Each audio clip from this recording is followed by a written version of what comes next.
Stock x ray, इसमें हम बात करेंगे आज डिफेंस शेयरों की, क्योंकि डिफेंस शेयरों में हमने देखा कि एक शानदार सस्टेन्ड रैली पिछले एक साल में देखने के लिए मिली थी, लेकिन ये रैली जुलाई के एंड में कुछ हद तक समाप्त हुई और इसने रिट्रेसमेंट लेना शुरू किया और शेयरों ने एक तेज़ी से करीब 20% तक सारे ही शेयर अपने हाई से नीचे आते हुए दिखाई दिए। उसके बाद हमारे बहुत सारे दर्शकों के सवाल जुड़ गए और उनको जो इस रेंज में फंस गए थे, अभी के प्राइस से लेकर 20% जो टॉप प्राइस था, उसके बीच में काफ़ी सारे दर्शक हमारे फंस गए और उनके डेली सवाल आते हैं किसी ना किसी शेयर पर। ये लिस्ट आपके सामने, ये डिफेंस शेयरों की वैल्यूएशन पर बात हो रही है, लेकिन पहले इसमें खबर ले लेते हैं कि आज जो खबर है वो क्या है। रक्षा मंत्रालय ने करीब 1,45,000 करोड़ रुपए के डिफेंस उपकरण खरीदने की मंजूरी दी है और अगर हम देखें तो 99% जो उपकरण होंगे ये भारतीय कंपनियों से ही खरीदे जाएंगे। तो लगभग सारे ही उपकरण भारतीय कंपनियों के से ही खरीदे जाएंगे। ये सारे के सारे ऑर्डर भारतीय कंपनियों को ही मिलने हैं। जो मेजर उन्होंने बोला कि खरीदारी किस सेगमेंट में करनी है, तो उनको टैंक, आधुनिक टैंक जो बन रहे हैं, रडार के कुछ सिस्टम्स और नई तकनीक के वॉरशिप खरीदने के लिए मंजूरी मिली है। प्रशांत सर, ओवरऑल ये डिफेंस सेक्टर के लिए कितनी बड़ी खबर है? वैसे तो ये हम देखते हैं कि काफ़ी जो ऑर्डर मिलते हैं सरकार से ही मिलते हैं, लेकिन ये एक बड़ी मंजूरी, करीब 1.5 लाख करोड़ की अपॉर्चुनिटी। आई थिंक यस, आपने अगर थोड़ा सा बजट के टाइम पे जाके देखोगे तो हाईएस्ट अलोकेशन अभी भी डिफेंस सेक्टर को ही दिया गया था। तो इसके this is the outcome of the allocation. मुझे लगता है कि ये मार्केट अज्यूम कर ही रहा था कि इतने बड़े बड़े ऑर्डर्स उनको मिलने वाले हैं और इंडिजीनियस 99% इंडिया से ही प्रोक्योर होने वाले हैं। यस, जिस तरीके से Q1 अर्निंग्स को अगर मैं कंपेयर करता हूँ ऑल दी डिफेंस सेक्टर के स्टॉक्स पे, Q1 earnings was not matching with the way the stock has rallied in 1 year. That was the only reason on the valuation front stock 25-20% नीचे आए थे। उसके बाद फिर से कंफर्ट लेवल इन्वेस्टर्स के बन के बाद जो हायर लेवल पे जो इन्वेस्टर्स ने लिए थे वहां पे थोड़ा सा कंसर्न राइज हुआ ही था, बिकॉज एक साल के अगर स्टॉक देखते हो 2 गुना 3 गुना तक हो चुके थे। वो टाइम पे अगर फिर से फ्रेश बाइंग करना एक रिस्की गेम था। But now again the way Indian markets, Indian government is going to focus more on defence और जिस तरीके से 1,45,000 करोड़ का उन्होंने अभी प्लान चालू किया है, कल ही अनाउंसमेंट किया हुआ है डीएसी मीटिंग के अंदर। It is a big number. I think stock already recovery कर चुके हैं, थोड़ा सा स्टॉक प्राइस में एक्शन आ चुका है। बट यस, ये न्यूज के ऊपर हमको इसको बाय नहीं करना है, मुझे लगता है टेक्निकल लेवल्स देख के ही बाय करना है, बिकॉज ये जो 1,45,000 करोड़ का जो ऑर्डर है, I think it's 3 to 5 years का डिलीवरी पीरियड उनको मिल रहा है। तो it is a long term plan. किसी को लॉन्ग टर्म इन्वेस्ट करना है तो yes, buy more on dips. जी, तो बाय मोर ऑन डिप्स, और टेक्निकली भी हमारे साथ टेक्निकल एक्सपर्ट बैठे हैं, उनसे भी राय लेते रहेंगे। लेकिन मैं एक बार सर वैल्यूएशन सीधे एक एक शेयर पर फटाफट से हम क्विक व्यू लेते जाते हैं। BEL ये सर 52 के PE मल्टीपल पर चल रहा है, 22 का बुक वैल्यू है। Prashant sir, your take. I am still concern on the valuation side. I am not comfortable to buy at these levels. अगर अभी भी कुछ एक 10-15% अगर नीचे आता है stock, then there will be more comfortable buy BEL। Brajesh sir, technically आपको कहां लगता है? BEL की बात कर रहे हैं आप? जी सर। ओके, तो BEL में मैं यही कहूंगा कि देखिए 300 के आसपास में ट्रेड हो रहा है और शॉर्टर टर्म चार्ट में तो स्टिल अभी थोड़ा सा इसमें सप्लाई बाकी है। लेकिन अगर ये लगभग 290 के नीचे अगर ट्रेड होता है तो आप उस लेवल पे बाइंग कर सकते हैं। वहां आपका रिस्क रिवॉर्ड रेशियो आपके फेवर में रहेगा। वहां आप स्टॉप लॉस लगाइए 275 का, और मेरा ऐसा मत है कि अगर वहां से जो उछाल लेगा, पहले आपको 315 का एक पड़ाव है कि जहां पर थोड़ी सप्लाई देखने को मिलेगी, और अगर उस लेवल को अगर क्रॉस कर लिया then again it can shoot up to the level of 340 also. तो 290 पे अगर आता है तब आप बाइंग करें। 275 का स्टॉप लॉस, पहला पड़ाव 315, दूसरा पड़ाव 340। जी सर, लगे हाथ BEML का भी चार्ट पढ़ दीजिए। यहाँ पर वैल्यूएशन में प्रशांत सर से पूछ लूंगा। ओके, सो BEML के चार्ट को अगर हम देखें, फर्स्ट ऑफ ऑल ट्रेंड थोड़ा पॉजिटिव है। आज के सत्र में लगभग 5-5.5% ऊपर है। एक ऑलरेडी इसने एक बेस फॉर्मेशन बना लिया था लगभग 3,700-3,800 के बेस में, और वहां से उछाल देखने को मिली है। अगर किसी ने बाइंग नहीं करी है तो मेरा ऐसा मत है कि 4,000 के अगर नीचे अगर आता है तो आप वहां पर आप बाइंग कर सकते हैं। 3,700 का स्टॉप लॉस लेके चलें, और जो पहला रेजिस्टेंस इसका रहेगा वो लगभग 4230 4250 का रहेगा। अगर हम उसको सरपास करके the next level to watch would be 4650। तो मेरा ऐसा मत है कि 4000 पे बाइंग, 3700 का स्टॉप लॉस, पहला पड़ाव 4240 या 50 और उसके बाद में 4650। जी प्रशांत सर, BEML पर आपका व्यू सर। बुक वैल्यू 641 और शेयर चल रहा है 4000 की रेंज पर। सर क्या करना है? 56 का पी मल्टीपल। वैल्यूएशन थोड़ा एक्सपेंसिव है। आई थिंक 50 या 60 के रेंज में चल रहा है P. Price to book value भी बहुत हाई चल रहा है, but yes I think I am positive on this stock. ये वैल्यूएशन ये डिजर्व करता है जिस तरीके से इसका बिजनेस मॉडल बना हुआ है। I think one should go by eight this levels. Sir HAL में कल एक 26,000 करोड़ रुपए का इनको इंडियन एयरफोर्स से ऑर्डर भी मिला। 94,000 करोड़ रुपए की ऑर्डर बुक है। ऑर्डर बुक बढ़कर अब 1,20,000 करोड़ हो गई है, सुखोई के लिए मिला है। और एक हमने इस पर स्पेशल भी किया था जिसमें कि हमने बताया था कि यहाँ पर एक इनको तेजस विमान के लिए अभी और एक ऑर्डर पेंडिंग है जो कि गवर्नमेंट ऑफ इंडिया शायद दे सकती है। वो 67,000 करोड़ रुपए का होगा। 41 के पी मल्टीपल पर चल रहा है। बुक वैल्यू 434 है, लेकिन शेयर तो करीब 4800 से 5000 की रेंज पर है। सर क्या करना चाहिए Prashant sir? On valuation set yes still it's expensive one, but जिस तरीके से गवर्नमेंट का फोकस डिफेंस पे है और बड़े बड़े जो प्लेन और जो फाइटर जेट्स के जो ऑर्डर्स है, it is the one and only player in India. और हाई एक्सपोर्ट ओरिएंटेड फोकस भी गवर्नमेंट का बहुत चल रहा है। तो I am taking a risk at this levels. ये वैल्यूएशन पे भी मैं I am going on buy levels. जी ब्रिजेश सर, HAL पर आपका view sir? Same I would be suggesting technically ये लेवल पे बाइंग कर सकते हैं। मोस्ट प्रोबेबली अगर आप देखेंगे HAL, सोलर इंडस्ट्री और मजगांव डॉक, ये तीन बैक टू बैक एक के बाद में एक इनमें रैली आती है। ये साइकिल है कि I don't know how, but मैंने नोटिस किया है कि HAL अगर चलेगा तो उसके बाद में सोलर इंडस्ट्री चलेगा और उसके बाद में मजगांव डॉक चलेगा। HAL के बाद में यही कहूंगा, इस समय 4900 के आसपास में ट्रेड हो रहा है। मौजूदा सर पे आप बाइंग कर सकते हैं, या कोई डिप आता है लगभग 4750 के आसपास में भी आता है तो आप बाइंग कर सकते हैं। स्टॉप लॉस की अगर मैं बात करूं तो 4540 का एक स्टॉप लॉस लेके चलें। और मेरा ऐसा मत है कि ये पुल बैक रैली वो लगभग 5400 तक की है, और अगर उसको सरपास करके तो फिर ये हेडिंग हो रहा है 6000 के लिए। तो अगर थोड़ा व्यू लॉन्गर टर्म का है तो 6000 का टारगेट लेके चलें और स्टॉप लॉस 4550 का लेके चलें। जी प्रशांत सर, भारत डायनेमिक्स और कोचीन शिपयार्ड, अब मैं पी मल्टीपल आपके लिए पढ़ देता हूँ सर। 84 भारत डायनेमिक्स का पी मल्टीपल चल रहा है। कोचीन शिपयार्ड 56 के पी मल्टीपल पर चल रहा है। बुक वैल्यू भारत डायनेमिक्स की कुल ऑलमोस्ट 100 रुपीज़ है, और कोचीन शिपयार्ड की जो बुक वैल्यू है वो 191 रुपये है। कैसे लग रहे हैं सर? वैल्यूएशन से पे ऑर्डर बुक देख लें, विजिबिलिटी देख लें, उसके हिसाब से सर ओवरऑल कंप्लीट पैकेज क्या लग रहा है? देखो, भारत डायनामिक्स मुझे अभी भी थोड़ा रिस्की लग रहा है। जिस तरीके से आपने Q1 के अर्निंग्स अगर देखे होंगे तो profits were down by 70%, which is a cause of concern. मुझे उसको वेट एंड वॉच पे रखूंगा। भारत डायनामिक Q2 के अर्निंग्स में अगर थोड़ा बेटर विजिबिलिटी दिखता है, देखो ऑर्डर बुक बहुत बड़े हैं, सबके पास पड़े हुए हैं, 2, 3 साल, 5 साल, 10 साल तक ऑर्डर बुक पड़े हुए हैं, but execution is most important, margin as a company is most important. तो मुझे Q2 नंबर्स आने के लिए मैं BDL पे थोड़ा सा वेट एंड वॉच करूंगा। बाकी अगर कोचिन शिपयार्ड देखते तो I am comfortable at even 50-56 के अगर पी पे मैं कंफर्टेबल हूँ, बिकॉज जिस तरीके से 1,45,000 करोड़ का उनका जो ऑर्डर बुक आया उसमें शिपिंग इंडस्ट्री के लिए बहुत ज्यादा मायने रखता है। मुझे लगता है Cochin is a better play right now. BDL के लिए मैं वेट एंड वॉच रहूंगा। जी ब्रजेश सर, आपका व्यू सर इन दोनों ही शेयरों पर?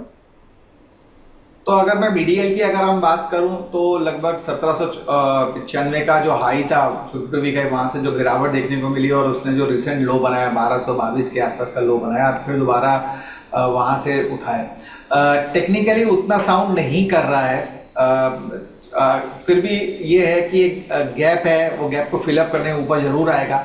1480 तक के लेवल में ये आ सकता है, but practically looking the chart, the strength of the chart, indicators, chart pattern वो अभी भी उतना सजेस्ट नहीं कर रहे हैं कि इसमें उतना स्ट्रेंथ है।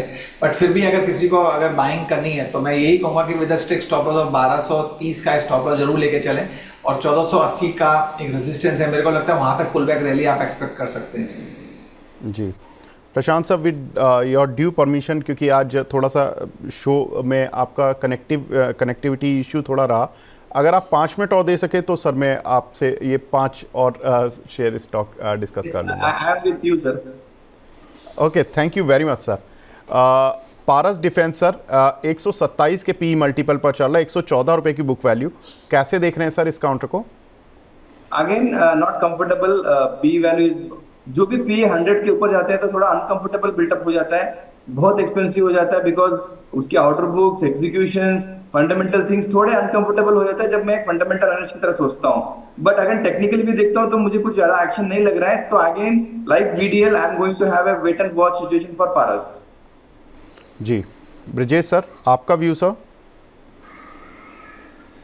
तो पारस डिफेंस की अगर मैं बात करता हूँ चार्ट की, तो shorter term time frame of the chart में जो गिरावट है वो मुझे लगता है अभी बरकरार रहेगी जब तक स्टॉक 1330 1340 के लेवल को क्रॉस नहीं करता है। नो डाउट एक बेस फॉर्मेशन जरूर बनाया है 1190 का, लेकिन जैसे कि मैंने कहा कि 1330 का एक दायरा है, एक रेजिस्टेंस के दायरा, अगर उसके ऊपर अगर ये ट्रेड करता है तभी आप बाइंग करें। 1190 रुपये का एक स्टॉप लॉस लेके चलें, और वहां से जो पुल बैक रैली आपको देखने को मिलेगी 1330 से, वो उसको लगभग 1550 तक लेके जा सकती है। तो कंडीशनल बाइंग है, ये लेवल पे तो बाइंग नहीं बन रही है। जी Prashant sir, extra microwave sir, यहाँ पर मैं आज मैनेजमेंट की कमेंट्री भी सुन रहा था। उनको रडार से जुड़े हुए कोई खास ऑर्डर की उम्मीद नहीं है, क्योंकि वो जिस तरह के सेगमेंट में है और जिस तरह के ऑर्डर गवर्नमेंट प्रोक्योर करने वाली है वो थोड़े अलग है। लेकिन एस्ट्रा माइक्रोवेव सेंटिमेंटली देखें तो करीब 62 के पी मल्टीपल पर ये भी पहुंच चुका है, 102 की इसकी बुक वैल्यू है। कैसा लग रहा है सर? मेरे लिए फुल्ली डिस्काउंटेड है आज की तारीख में। जो वैल्यूएशन ये जो प्ले कर रहा है at 60-65, I am not comfortable to have a buy call at this level on a fundamental basis. और मुझे भी ये वेट एंड वॉच स्ट्रेटेजी रहेगा। Q2 के अर्निंग के लिए मैं वेट करूंगा, अगर वहां पे कुछ अच्छे अपसाइड मिलते हैं in terms of profitability and margin, then I am going to think of buying, but time being wait and watch. जी ब्रजेश सर, आप कैसे देख रहे हैं सर एस्ट्रा माइक्रो को? देखिए, एक्स्ट्रा माइक्रो का चार्ट में पुल बैक रैली एक्सपेक्टेड है, और मेरा ऐसा मत है कि जो उसका एक हाई है 913 का वो ब्रेक होता हुआ आप देखेंगे।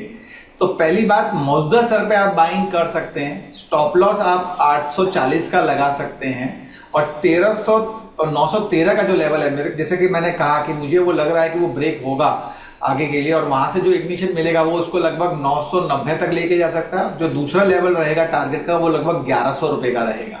तो एक्स्ट्रा माइक्रो पॉजिटिव साइड में है, मौजूदा स्तर पे आप बाइंग कर सकते हैं। 940 का stop loss, play for the target of 990 followed by 1090। जी Garden Reach sir, Prashant sir, 60 का पी मल्टीपल, 146 की बुक वैल्यू, कैसा लग रहा सर 1900 की रेंज पर share? I am positive on this sector. और जिस तरीके से शिपिंग इंडस्ट्री में, डिफेंस में, Garden Reach is the only stock which can be recommended to our clients on a long term basis. ये लेवल पे भी मैं पॉजिटिव हो सकता हूँ on buy and dip on every strategy. बिल्कुल सर, जो गवर्नमेंट ऑफ इंडिया का ऑर्डर है उसमें शिप को लेकर बड़े ऑर्डर भी आने वाले हैं, क्योंकि इंडियन एयरफोर्स की तरफ से तो एक ऑर्डर कल ही मिला है 26,000 करोड़ रुपए का, बाकी रडार सिस्टम के हैं और बाकी कुछ एक टैंक के हैं, और सबसे ज़्यादा जो एलोकेशन की जो बात हो रही है वो शिपिंग से ही हो रही है। तो शिपिंग में गार्डन रीच हो गया, कोचिन शिपयार्ड हो गया, यहाँ पर आपने garden reach you are positive on. Brajesh sir, आपका क्या मानना है? देखिए, गार्डन रीच के बारे में यही कहूंगा चार्ट का कि नंबर 1 1700-1730 के आसपास में उसने एक बेस फॉर्मेशन बनाया है, नो डाउट, लेकिन कंडीशनल बाइंग है। ये स्टॉक को मेरे को चाहिए कि ये स्टॉक 2070 के ऊपर ट्रेड होता हुआ दिखे। अगर 2070 के ऊपर ट्रेड होगा तभी इसमें एक आप देखेंगे कि जेन्युइन बाइंग देखने को मिली है, या फिर मैं ये कहूँगा कि जेन्युइन पुलबैक देखने को मिला है। अदरवाइज ये कंसोलिडेशन फेज में ही चलेगा। तो अगर 2070 के ऊपर ये ट्रेड होता है तभी आप बाइंग इसमें करें। 1800 रुपये का आप उस समय स्टॉप लॉस लगा के चलें, और जो पुलबैक रैली एक्सपेक्टेड करेंगे वो लगभग 2560 2570 की आप एक्सपेक्टेड करेंगे। तो कंडीशनल बाइंग है, ये लेवल पे बाइंग नहीं है। अगर 2070 का लेवल क्रॉस करता है तभी आप देखेंगे कि इसमें बाइंग, जेन्युइन पुलबैक रैली या जेन्युइन बाइंग देखने को मिलेगी। जी डिफेंस के लिए सर जो व्हीकल बनाती हैं कंपनियां, टाटा मोटर्स, महिंद्रा एंड महिंद्रा जैसी कंपनियां, चूँकि डिफेंस प्ले भी है तो वैल्यूएशन इनकी रिलेटिवली थोड़ी बेटर है। लाइक टाटा मोटर करीब 12 के पी मल्टीपल पर चल रहा है, 255 का book value. Mahindra and Mahindra 31 के पी मल्टीपल पर चल रहा है with in book value of 532। अगर मैं ऑटो प्लस डिफेंस मिक्स कर दें हम, तो क्या ये बेहतर स्ट्रैटेजी होगी इन दोनों स्टॉक्स को देखने की? I think yes, but जिस तरीके से मैं देख रहा हूँ कि Tata Motors comparison with M&M M&M looks very stronger for me as of now because Tata motor में भी रिसेंटली एक मर्जर भी हुआ है DVR और टाटा मोटर्स मेन शेयर का। और जी। जिस तरीके से डिफेंस के लिए कंट्रीब्यूशन है, M&M gives lot of contribution to the defense, so I think that will have a more upside on the defense orders। But Bharat force को भी आपको देखना चाहिए, भारत फोर्स में भी ज्यादा डिफेंस के इक्विपमेंट्स और डिफेंस के प्रोडक्ट्स को देते हैं। बिल्कुल। और even Ashok Leyland also is a part of some kind of vehicle supply to the defence. तो ऑटो मिक्स कर सकते हैं, but yes in the best in class Tata Motors में अगर देखे हो तो CV, PV और EV सब कुछ अगर मिक्स मिलता है, उसके साथ डिफेंस भी ऐड हो जाता है। For long term investor Tata Motors is the best company to add on. Prashant sir, एक शॉर्ट में लास्ट में पूछना चाहूँगा, अगर डिफेंस में आपको केवल एक स्टॉक चुनना हो, लिस्ट हमने काफ़ी सारी शेयर की, बहुत सारे शेयर हमें दूर भी रखने पड़े क्योंकि समय की कमी होती है। सर, आपको सबसे अच्छा डिफेंस का स्टॉक कौन सा लगता है कि कोई भी मेरे पोर्टफोलियो में नहीं होगा, केवल मैं इसको एक शेयर को रखना चाहूँगा या रिकमेंड करना चाहूँगा क्लाइंट्स को? That would be HAL, one and only company which is supplying these high-end aircraft to defense as well as lot of opportunity for global market export। तो मुझे लगता है कि ये स्टॉक यहाँ से डबल भी हो सकता है 2 से 3 साल के आसपास। तो HAL would be the best stock। Every dip पे मैं बायर रहूंगा and recommend every investors to add this in the portfolio. बिल्कुल सर, आपका बहुत बहुत शुक्रिया हमसे जुड़ने के लिए। प्रशांत सर, बहुत बहुत शुक्रिया सर, आज आपने बहुत कीमती समय दिया और हमारे दर्शकों को मार्गदर्शन करने के लिए। Thank you for having me. जी सर। ब्रजेश सर, मैं आपके पास लौटूंगा सर। टाटा मोटर्स और महिंद्रा एंड महिंद्रा सर, इन दोनों के चार्ट एक बार बता दीजिए और फिर अपनी top pick within the defence sector आपकी कौन सी टॉप पिक है सर? सो अगर मैं महिंद्रा एंड महिंद्रा के चार्ट को देखूं, shorter term time frame of the chart, वो अभी भी इंडिकेट कर रहा है नीचे के स्तर पे। मेरा ऐसा मत है कि ये अगर आपको 2700 रुपये के नीचे ही मिलता है तभी आप बाइंग करें 2620 का स्टॉप लॉस लेके। पहला कंडीशन बाइंग तो ये है। रही बात ऊपर में 2820 के ऊपर अगर ये ट्रेड होता है तो आप और एक्यूमुलेट कर सकते हैं 3000 रुपये के लिए महिंद्रा एंड महिंद्रा को।